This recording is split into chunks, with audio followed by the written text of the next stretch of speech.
Allah Teala bir çox düyünləri, çətinlikləri, hacətləri, müşkülləri bu namazla açıb. Hansı namaz? Xanım Fatimə Zəhra salamullahi aleyhanın istiğasə namazı. Namaz 2 rükətdir. Sübh namazı kimi qılınır. Niyyət Xanım Fatimə Zəhra salamullahi aleyhanın namazını qıldıram qurbətən iləllah. Namaz qutarandan sonra 3 dəfə təkbir deyib, yəni Allahu Ekber deyib, Xanım Fatimə Zəhra salamullahi aleyhanın zikirlərini deyirsiniz.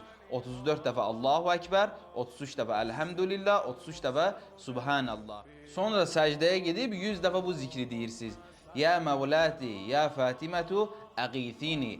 Ey mənim himayədarım Fatimə, mənim dadıma, fəryadıma çat. Sonra üzünüzün sağ tərəfini səcdəyə qoyub 100 dəfə bu zikri deyirsiniz. Sonra alnınızı səcdəyə qoyub 100 dəfə bu zikri deyirsiniz. Sonra sol tərəfi səcdəyə qoyub, yəni üzünüzün sol tərəfini səcdəyə qoyub bu zikri deyirsiniz.